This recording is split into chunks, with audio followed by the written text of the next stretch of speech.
Quero te convidar a ler o texto bíblico de Lucas 12, de 13 a 15. Apenas 3 versículos, por enquanto, depois vamos ler mais. Evangelho de Lucas, capítulo 12, de 13 a 15.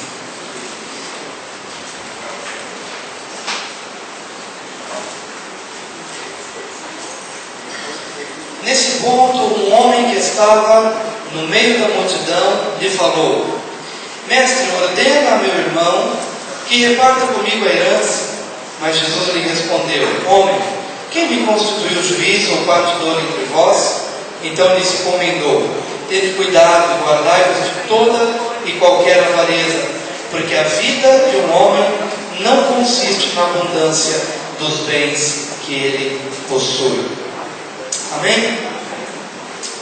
Jesus estava ministrando a palavra como de costume, e num determinado ponto daquela pregação, daquele ensino, um homem que estava bem no meio da multidão fez um pedido: Mestre, ordena ao meu irmão que reparta comigo a herança. Mas no versículo 14, Jesus lhe respondeu: Homem, quem me constituiu juiz ou partidor entre vós? Antes de prosseguir no ensino mais importante que Jesus traz em cima desse questionamento, mais importante não é o que está no versículo 14, mas é o que vem depois, e que na verdade se torna argumento para ele trazer 3 outras palavras. Mas no versículo 14, dentro daquela pergunta: Mestre, ordena que meu irmão reparta comigo a herança, Jesus quis dizer: olha, eu não sou o juiz, eu não sou a pessoa que foi separada entre os homens para poder julgar essa causa.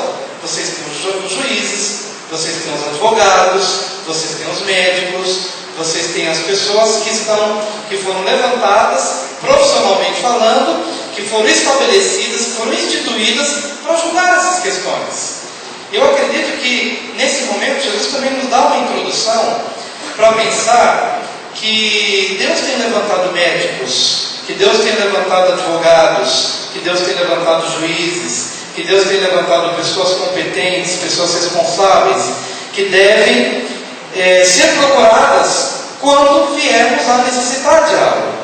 Nós precisamos entender que Jesus, embora tenha sido um homem extremamente celestial e espiritual, mas ele reconhecia as autoridades que eram levantadas. Ele honrava as pessoas que tinham sido preparadas para julgar as questões.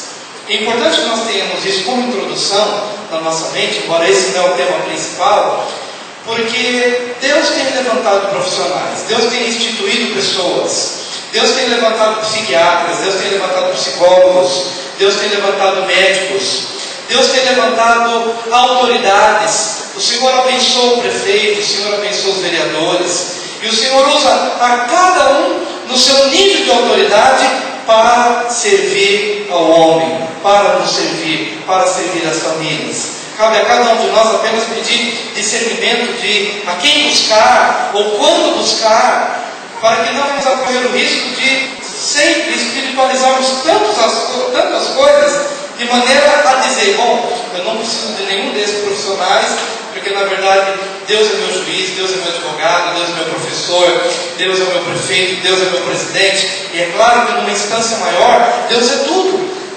Mas nesse plano terreno, ele se utiliza de pessoas. E Deus tem levantado pessoas aqui na nossa igreja para servirem a comunidade.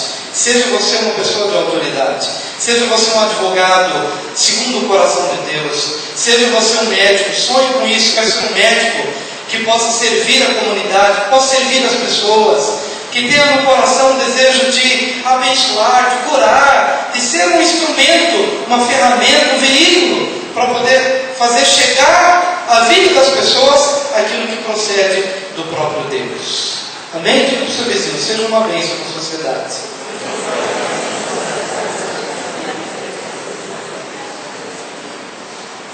Amém? Sonhe em ser uma bênção para a sociedade e procure ser o melhor que você puder ser dentro do chamado que Deus lhe faz. Procure ser o melhor. Amém? Homem, quem me constituiu juiz ou partidor entre vós? Homem, você está procurando uma pessoa errada. Se você tem uma causa aqui, se você tem uma situação, então procure alguém que possa julgar esta causa. Se há uma injustiça, se há uma herança a ser repartida, e você está se sentindo injustiçado, você está se sentindo lesado nessa questão, procure alguém. E certamente essa pessoa vai poder julgar melhor essa situação e trazer a você a justiça, e trazer a sua casa, trazer a sua família o melhor direcionamento. Porém, quando Jesus lida com as pessoas, Ele não somente ouve a pergunta, Ele ouve o coração. Jesus não somente dá ouvidos àquela pergunta racional que está sendo feita, mas Ele, como numa visão de raio-x muito mais poderosa do que a visão do super-homem, Ele olha o coração e consegue sondar o que está por detrás dessa pergunta. Claro que a justiça tem de ser feita. Se há alguém sendo lesado, então que se reparta a herança com justiça. Mas o que está por detrás dessa pergunta ou desse questionamento? Então lhes respondeu: tende cuidado e guardai-vos de toda e qualquer avareza, porque a vida de um homem não consiste na abundância dos bens que ele possui. Jesus vai no âmago da questão.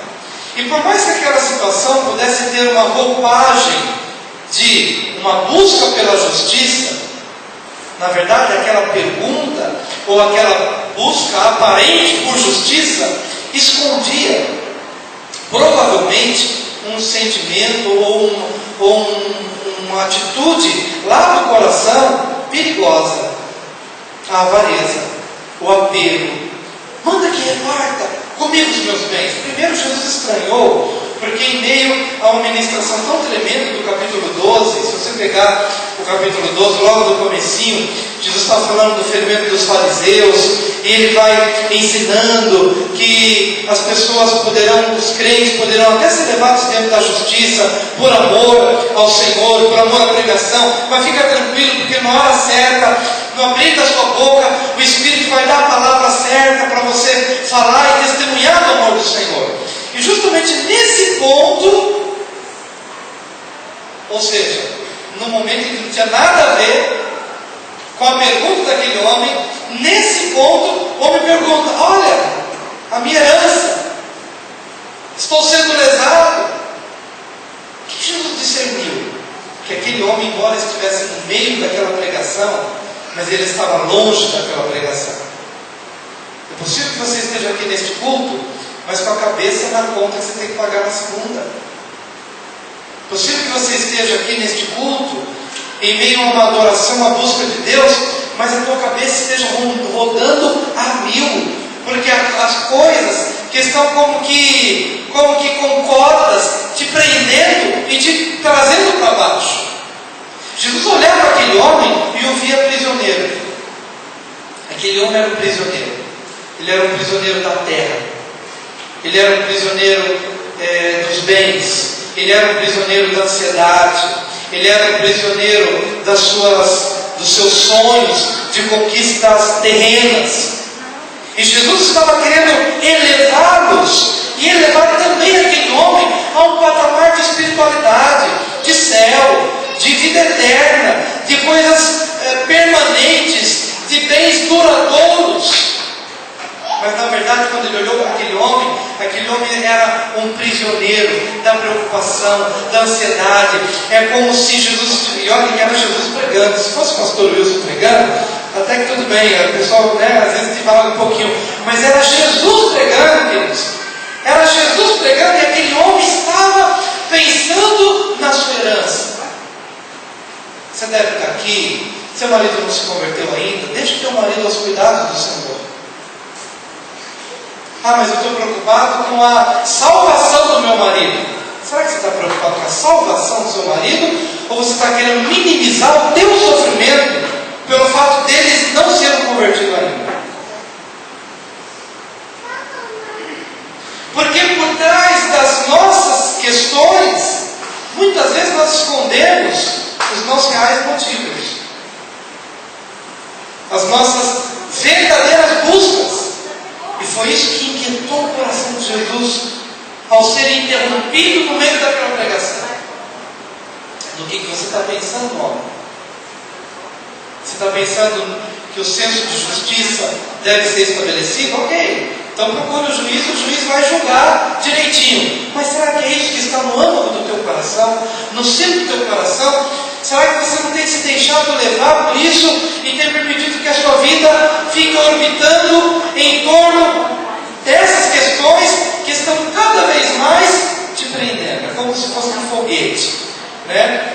E você já deve ter visto aí o Apollo 11 e outros foguetes aí, ou assistido na televisão, que há uma base de sustentação para aquele foguete, mas na hora que liga tudo e que as turbinas estão a pleno vapor, todo aquele suporte vai desmoronando, porque o poder de subida é muito mais forte, e aquilo foi apenas uma plataforma provisória, momentânea. Queridos, a nossa vida financeira é uma plataforma momentânea, mas quando o fogo do Espírito nos aciona, a gente tem que romper com tudo e subir. E era isso que Jesus estava querendo ver. Jesus queria ministrar uma palavra àqueles homens, porque Ele os via como foguetes que tinham ali as suas bases de sustentação, mas o poder do Evangelho era tão poderoso, tão tremendo, que na medida em que se acionassem as turbinas, então rompe-se tudo, as plataformas caem, e a gente sabe que cai mesmo, que tudo fica porque já cumpriu o seu propósito, o grande objetivo é subir, e é subir, e é subir. Mas ele viu um homem como que um foguete, mas que não conseguia se desprender, portanto, não conseguia subir, e consequentemente, não conseguia cumprir o propósito para a sua vida. Querido, há um propósito de Deus para a minha vida e há um propósito de Deus para a sua vida. Deus vai me dar recursos para cumprir o propósito. Amém? E não fazer do propósito adquirir recursos.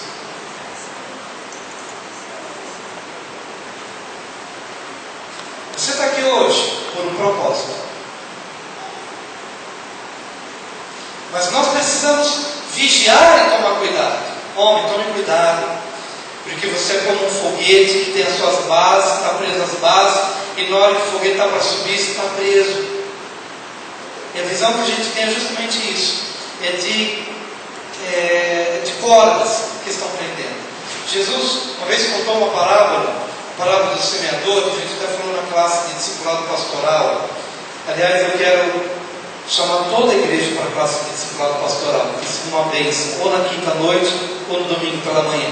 É para toda a igreja, é para pastor, é para líder, é para os 12, é para os líderes de célula, é para quem está na igreja, classe de discipulado pastoral. Nós nunca tivemos a oportunidade de ministrar um material tão completo, como que a gente está ministrando na quinta-feira. Completo. Tem gente que fala, eu quero fazer teologia e tal. Querido, não está se dando nos cursos de teologia aquilo que a gente está dando na quinta-feira aqui.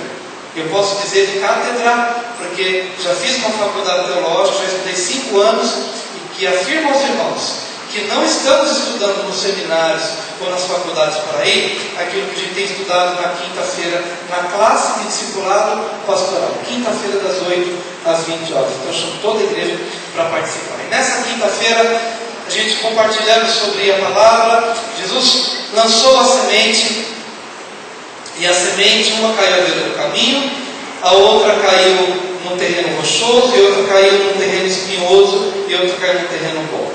O que caiu no terreno à beira do caminho, a ave veio, roubou a semente e levou embora. A semente não frutificou.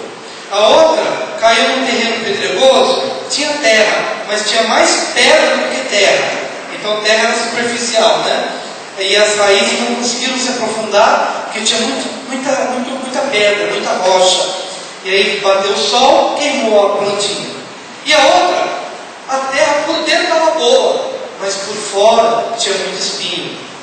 E o que me chamou a atenção é que o terreno pedregoso, o problema é dentro, e o terreno espinhoso, o problema é fora.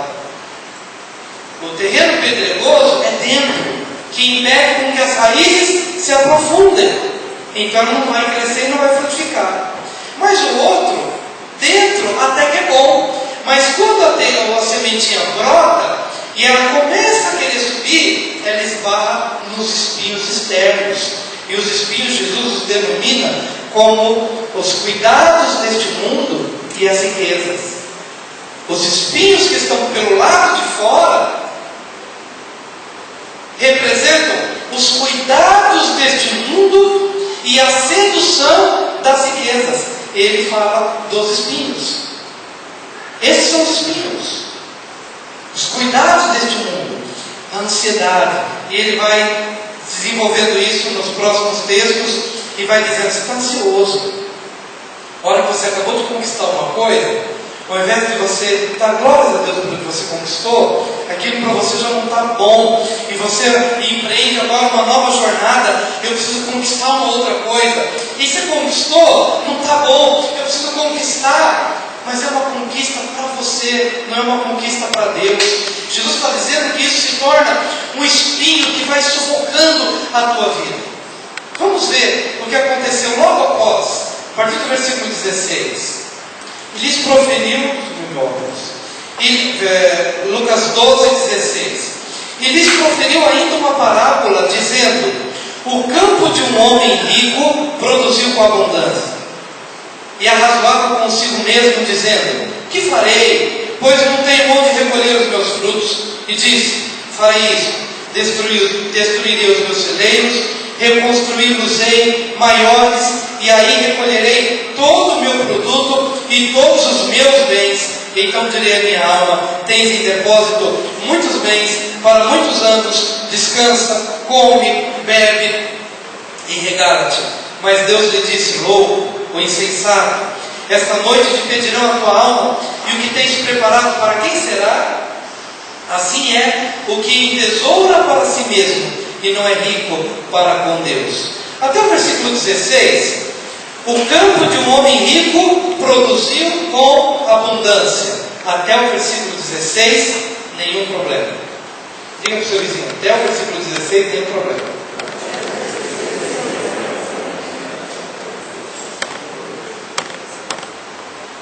Nenhum problema.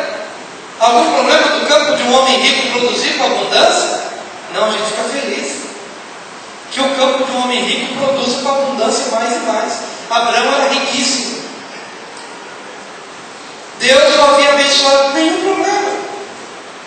Mas o problema começa no versículo 17, porque ele arrazoava primeiro consigo mesmo, ele não arrazoava com Deus. Ele arrazoava consigo mesmo. Aí começa o problema. Por quê? Porque na concepção dele, o campo era dele, e a riqueza era dele, e o fruto era dele. Por isso é que ele arrazoava consigo mesmo.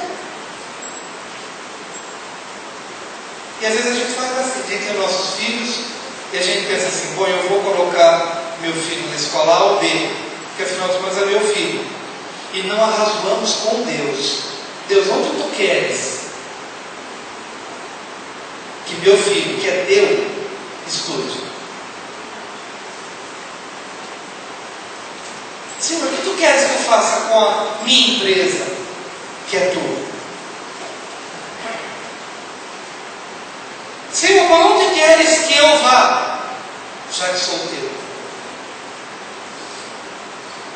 Não há muitas vezes um senso de mordomia. Sabe o que é mordomo? Mordomo quer dizer administrador do que não lhe pertence.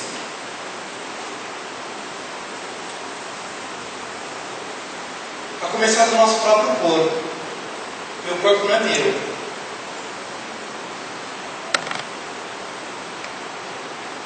Fiquei feliz essa semana quando alguém foi me oferecer refrigerante, mas eu estava distraído. Aí a pessoa pegou e falou assim: não, ele não precisa de Coca Light, pode dar Coca normal para ele, porque pela aparência dele ele está bem, então ele não precisa de Coca Light, pode dar Coca normal para ele. Claro que Coca de jeito nenhum, né? Se pudermos estar livres dos refrigerantes, melhor ainda. Mas o que eu quero dizer é o seguinte: eu não sou dono do meu corpo. Quando eu acho que eu sou dono de mim mesmo, eu faço as minhas arrazoações comigo mesmo. Porque o campo é meu, o corpo é meu, o dinheiro é meu, o fruto é meu, o filho é meu, a família é minha, a decisão é minha.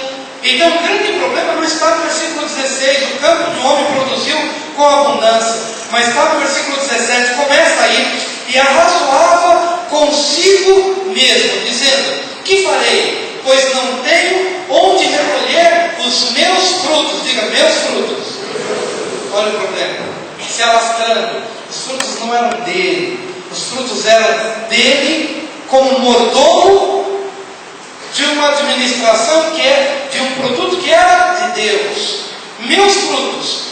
E esse homem então, porque tudo é dele, ele sonha com ele mesmo, ele não tem sonhos para com Deus, ele não pensa no próximo, ele não pensa em dividir, em compartilhar, ele não entende que a riqueza que Deus havia lhe dado era uma riqueza com propósito. Tudo que Deus lhe dá é com propósito. Deus lhe distribuiu sabedoria. Pode ser que alguém seja pobre, mas deu a essa pessoa uma sabedoria extraordinária. Essa sabedoria não é para ele, é para o mundo e é para Deus. Mas deu a outra pessoa uma riqueza insondável, mas aquela riqueza é para um propósito. E o que vai fazer com que nós vivamos livres da avareza é sempre entender o propósito. Estava com um colega, e esse colega compartilhou que um dia, no seu momento de oração, ele estava buscando a Deus, e Deus falou para ele o seguinte: você vai pegar $25 mil, e eu quero que você viaje a tal lugar. E ele achou estranho, porque aquela direção tinha sido tão clara como a luz do meio-dia. E então ele pegou $25 mil e fez uma viagem para onde Deus havia dito que ele deveria ir. E quando chegou no local, Deus lhe falou: você vai procurar tal pessoa, você vai entregar esse dinheiro para essa pessoa. E então, quando ele bateu a porta dessa pessoa, que eu não posso dizer o nome, verdade, caiu aos pés em pranto, em choro. Porque aquele valor era exatamente que aquela pessoa estava precisando num outro país, e ela precisava, ou ela resolvia aquela situação, ou na minha interpretação, não na interpretação da pessoa que me contou o testemunho, mas tamanho o problema e tamanha a demanda, aquela pessoa talvez até pudesse dar cabo da vida se não resolvesse aquela situação. E todo o problema daquela pessoa foi salvado. E Deus usou alguém aqui para fazer uma viagem e entregar pela consciência de que nada é meu, tudo é de Deus. Aí quando você começa a ver a vida dessa pessoa, você começa a entender como Deus dá mais, e acrescenta mais, e abençoa mais. Porque enquanto não chegamos à consciência de que nós somos mordomos, o que chega na nossa mão é apenas para nos destruir.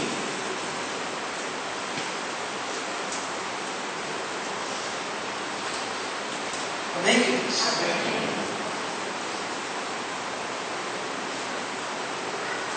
Insensato, esta noite pedirão a tua alma, e o que tens preparado, para quem será? Olha, o sonho daquele homem era para ele, não era para Deus. O campo era dele e não de Deus. Os frutos eram dele e não de Deus. Ok, você tomou uma decisão de investir em você mesmo. Só que você hoje morre e eu te chamo para prestar contas. E o que você preparou? Você preparou alguma coisa para mim? Você preparou alguma coisa para o próximo? Você preparou alguma coisa para quem precisava? Você se tornou, você se deixou disponível para os meus comandos, para os meus direcionamentos? Insensato. na hora da prestação de contas, você entesourou para si mesmo, mas você não foi rico para comigo, você não foi rico para com Deus. Amém? Amém, queridos? Quantos aqui querem ser ricos para com Deus? Pastor, como ser rico para com Deus? É simples. É só você sonhar, é só você arrazoar com Deus e não sozinho.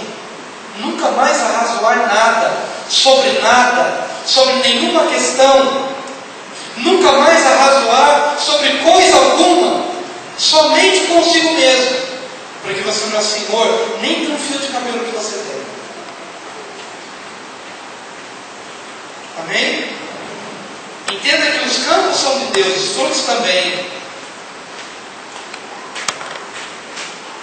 E no versículo 19: então direi à minha alma: tens em depósito muitos bens para muitos anos. Qual o objetivo dele? Descansar, comer, beber e regalar-se. 4 objetivos: meu descanso, minha comida, minha bebida e o regalar-me a mim mesmo. Tudo para mim. Nada para Deus, nada para o outro. No versículo 22, ele entra agora numa nova reflexão em cima da pergunta que o homem também havia feito. A seguir, dirigiu-se Jesus a seus discípulos, dizendo: por isso eu vos advirto, não andeis ansiosos pela vossa vida, quanto ao que haveis de comer, nem pelo vosso corpo, quanto ao que haveis de vestir. Porque a vida é mais do que o alimento, e o corpo mais do que as vestes. Observai os corvos, os quais não semeiam, nem ceifam, não têm despensa, nem celeiros. Todavia, Deus os sustenta. Quanto mais valeis do que as aves? Qual de vós, por ansioso que esteja, pode acrescentar um côvado ao curso da sua vida? Se, portanto, nada podeis fazer quanto às coisas mínimas, por que andais ansiosos pelas outras? Observai os lírios, eles não fiam, nem tecem. Eu, contudo, vos afirmo que nem Salomão, em toda a sua glória, se vestiu como qualquer deles. Ora, se Deus veste assim a erva que hoje está no campo e amanhã é lançada no forno, quanto mais, tratando-se de vós, homens de pequena fé, não andeis, pois, a indagar o que haveis de comer ou beber, e não vos entregueis a inquietações. Porque os gentios de todo o mundo é que procuram estas coisas, mas vosso Pai sabe que necessitais delas. Buscai, antes de tudo, o seu reino, e estas coisas vos serão acrescentadas. Não temais, ó pequenino rebanho, porque vosso Pai se agradou em dar-vos o seu reino. Vendei os vossos bens e dai esmola. Fazei para vós outros bolsas que não desgastem, tesouro inextinguível nos céus, onde não chega o ladrão, nem a traça consome. Porque onde está o vosso tesouro, aí estará também o vosso coração.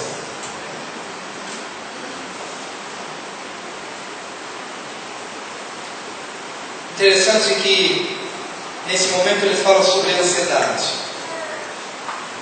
Eu vejo a ansiedade de duas formas. Eu vejo a ansiedade tanto como causa, como ansiedade efeito. Ou causa ou efeito. Ou causa ou consequência. Vou dar um pequeno exemplo. Supomos que alguém de repente toma uma decisão, e eu vou tomar uma decisão de adquirir algo, ou uma casa, um carro, ou alguma coisa. Ok, então ele adquiriu aquilo, mas depois ele entra em ansiedade para poder dar conta daquilo que ele contraiu. Ou muitos compromissos, e aqueles compromissos geraram ansiedade. Então nesse aspecto a ansiedade é o efeito, ou é a consequência. Amém? Mas Jesus não está falando da ansiedade apenas como consequência. Ele está falando da ansiedade como causa. Às vezes a ansiedade é a causa para que eu tome decisões, para que eu faça escolhas. E é nesse aspecto que ele diz: não ande ansioso. Porque se ele estiver ansioso como estilo de vida, se eu não aprendi a descansar em Deus, se eu não aprendi a ser dirigido por Deus, se eu não aprendi ainda a colocar meu coração em Deus, a esperar em Deus, a ter direções claras de Deus, a minha ansiedade será causa que vai produzir decisões e que vai ter como consequência mais e mais ansiedade. Ansiedade gera ansiedade. Diga, ansiedade gera ansiedade. Amém? Diga para o seu vizinho, olha para Deus.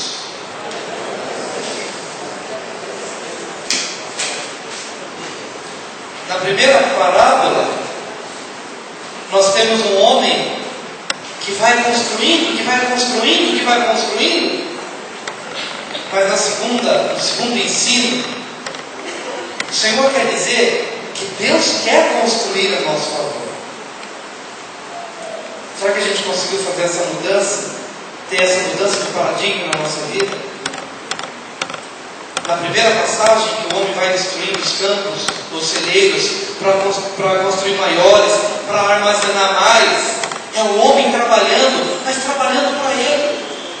Mas na outra parte, ele começa a trazer exemplos de um Deus que alimenta, de um Deus que constrói para a gente.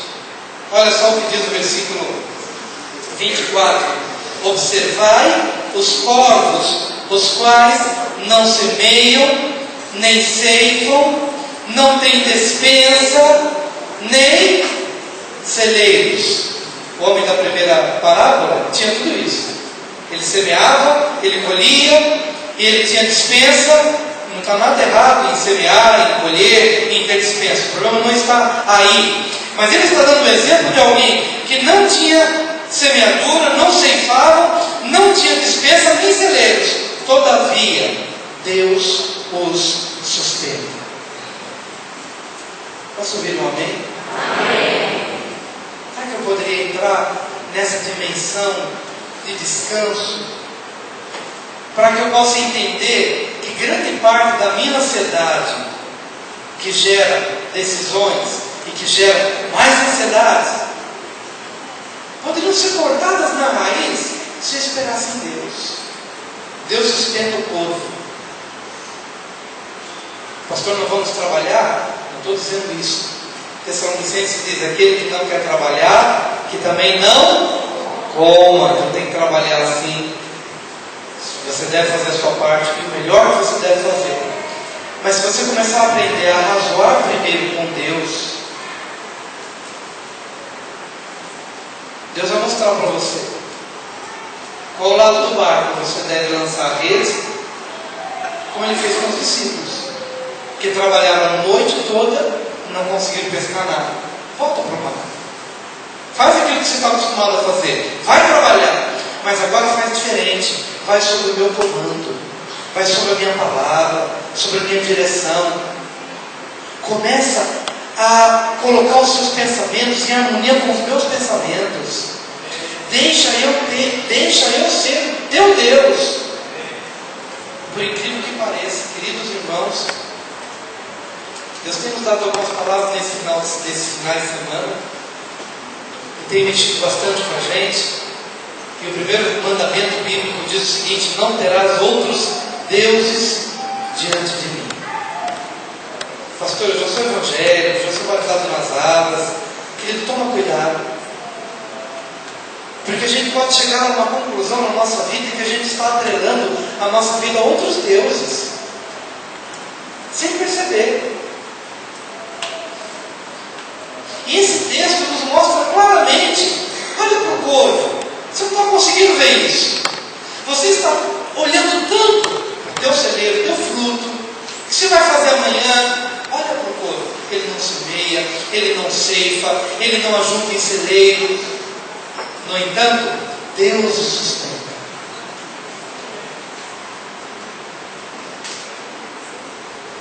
Saber que a nossa dependência é de Deus. Deixar Deus cuidar da nossa vida. Deixar Deus ser Deus na nossa vida, de verdade. Amém? Observe. Qual de vós, por ansioso que esteja, pode acrescentar um côvado ao curso da sua vida?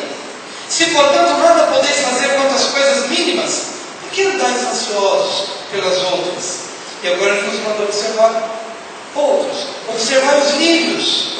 Eles não fiam, nem tecem.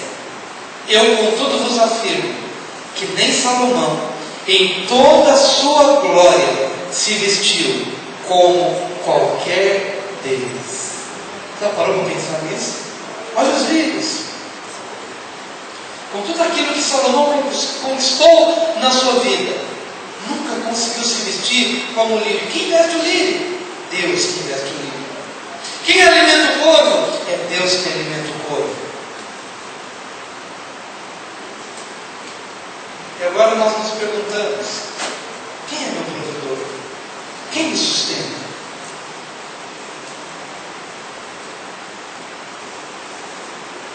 Quem é o meu Deus? Quem sacia a minha alma? Quem preenche o vazio do meu coração?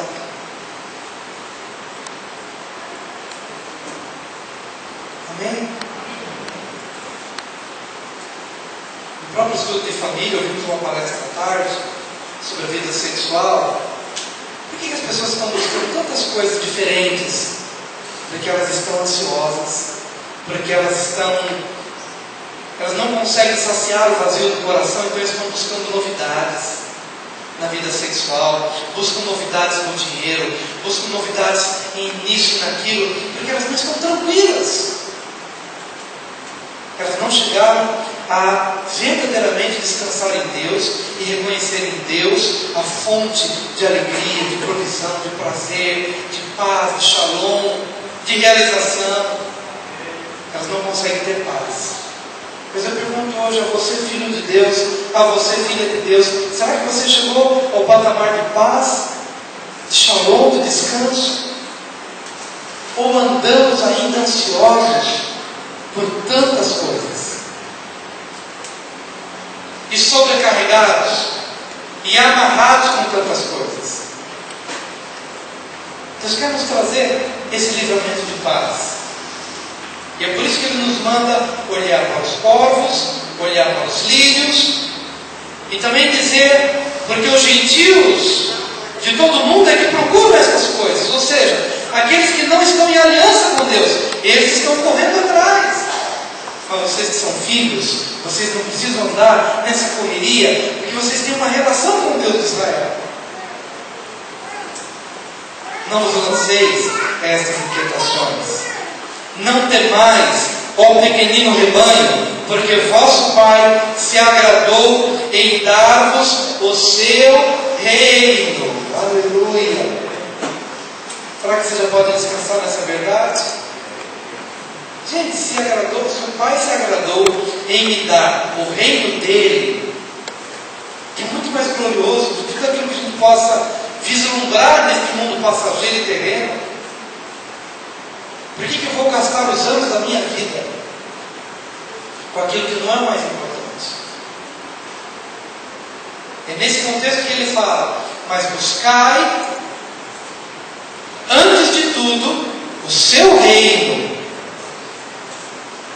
e estas coisas vos serão acrescentadas.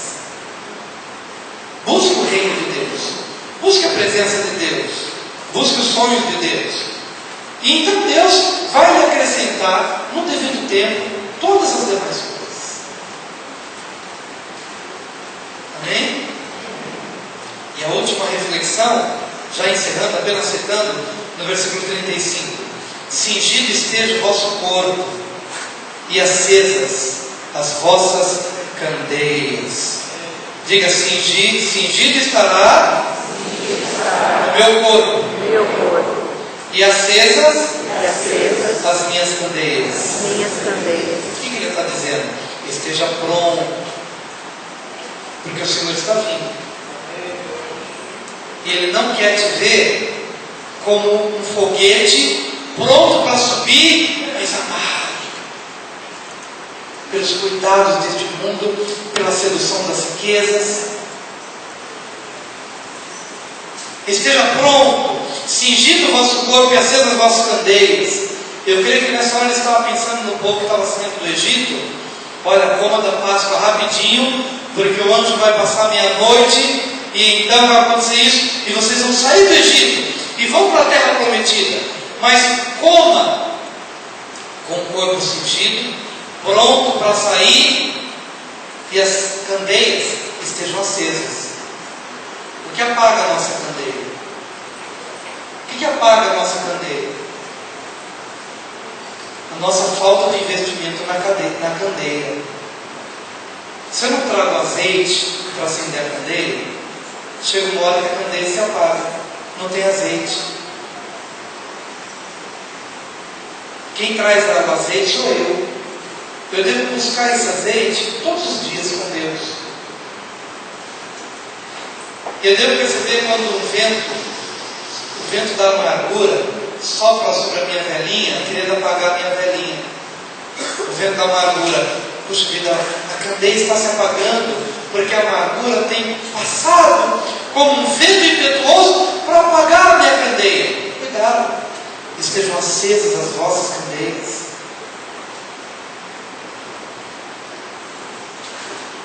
E seja focado naquilo que é o mais importante.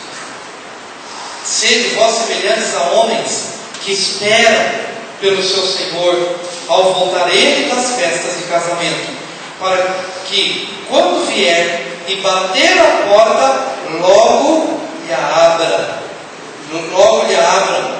Bem-aventurados aqueles servos a quem o Senhor, quando vier, os encontre vigilantes. Em verdade vos afirmo que Ele há de cingir-se, dar-lhes lugar à mesa, e aproximando-se os servirá. Quem servirá? O Senhor. Por que ele atrela essa passagem à pergunta do homem? Manda que meu irmão reparta comigo os meus bens. Olha que essa pergunta gerou 3 experiências. Uma do homem ansioso, que entesoura para si mesmo. A parábola da ansiedade, olha para o povo, olha para o lírio. E a outra passagem que diz: está pronto, preparado, porque logo o Senhor vem e vai nos convidar à mesa e Ele vai nos servir. Que coisa mais linda! Diante de tamanhas promessas, por que ficamos correndo para cima e para baixo? Por que perdemos anos da nossa vida preocupados com coisas que deveríamos cravar na cruz do Calvário e deixar com Jesus? Amém? Eu acredito que a partir de hoje podemos escrever uma nova história na nossa vida.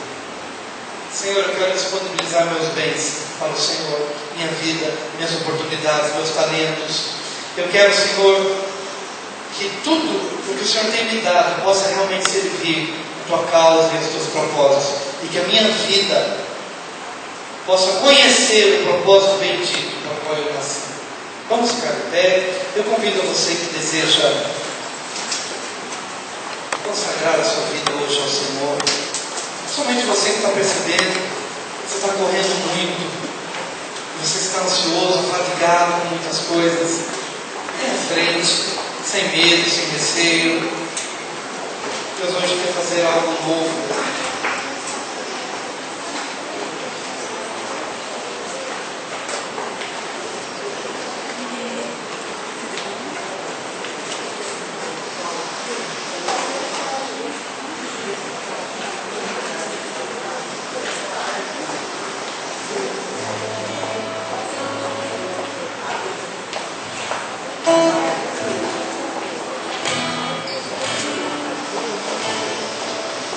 Não temas ao pequenino rebanho,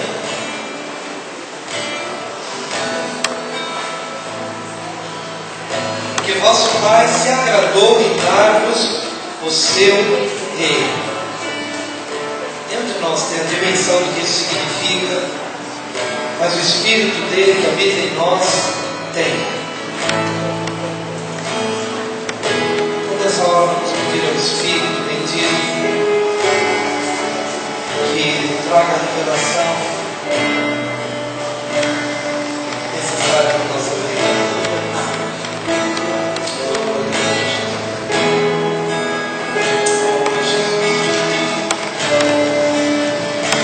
Vamos fazer deste nosso coração.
De ouvir a palavra que nos adorna, de ouvir a palavra que retira a nossa vestimenta, não do adorno que não combina realmente com a nossa vestimenta. O Senhor é amoroso, misericordioso, e Ele vem com graça sobre a nossa vida.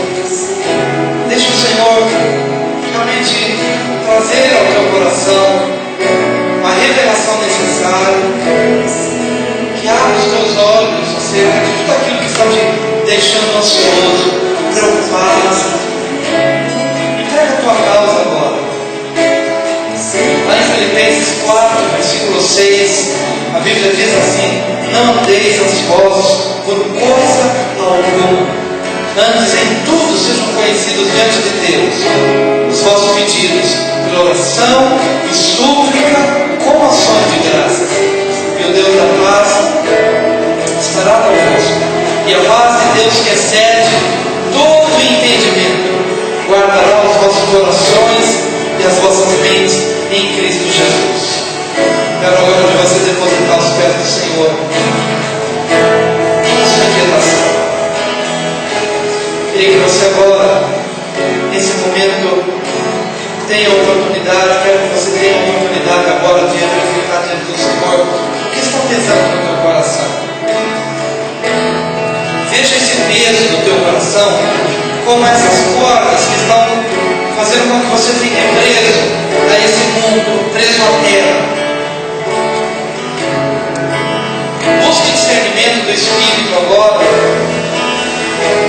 Qual seja esse peso que está como que na força da gravidade, fazendo com que você fique preso às coisas deste mundo. Uma preocupação acerca de alguém, cuidado financeiro, cuidado com a empresa, algum sonho ainda não cumprido, mas que faz com que todos os dias você fique pensando nisso e preocupado com isso. Querido, o Senhor quer agora elevar o teu pensamento, quer fazer com que o teu coração seja inundado de uma paz que você não entende, que é uma paz inexplicável, é uma paz inexplicável. Mas eu quero que essa paz agora seja uma realidade na sua vida. Senhor, eu recebo agora o teu shalom para a minha vida. Eu recebo o teu shalom no meu coração. Eu bebo da tua paz como uma água que flui do teu trono de vida. Águas cristalinas que estão agora fluindo do teu trono e que agora fazem com que o meu coração seja cheio de paz, seja cheio, Senhor, do teu descanso. Eu me alegro em Ti agora, Senhor, porque reconheço que Tu és a solução para todos os meus problemas ou desafios. Tu és a minha fonte de vida. Tu és a minha fonte de alegria. Minhas decisões dessa semana, Senhor, eu quero pedir ajuda para que as decisões que hei de tomar nesta semana não sejam fruto da minha ansiedade, porque não vou andar ansioso por coisa alguma. E Senhor, eu peço-te ajuda para que não venha mais a razoar comigo mesmo, mas que minhas reflexões sejam compartilhadas contigo. Afinal de contas, todas as minhas coisas são tuas. Todas as minhas coisas são tuas.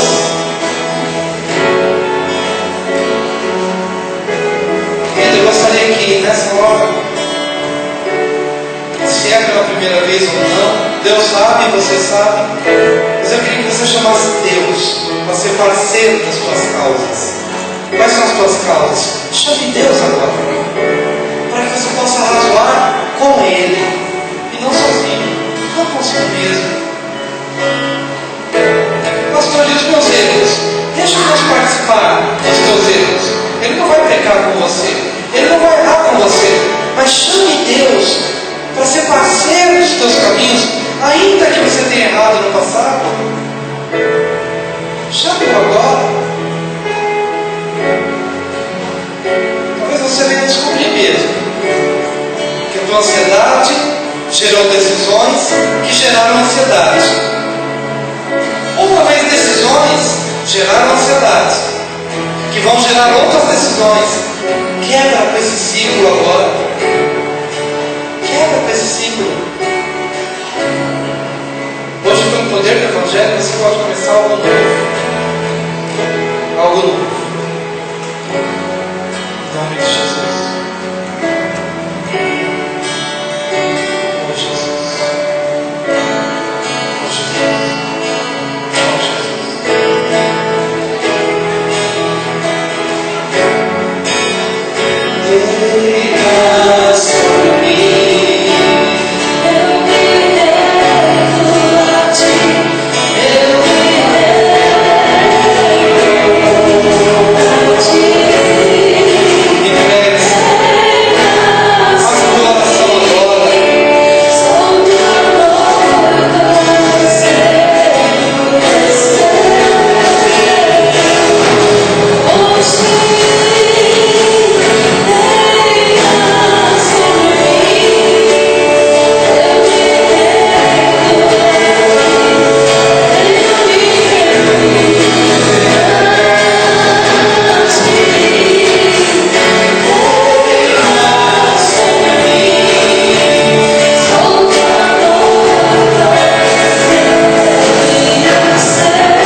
tua lista. Levanta tua mão assim, como se você estivesse apresentando uma carta, segurando uma carta e apresentando essa carta ao Senhor.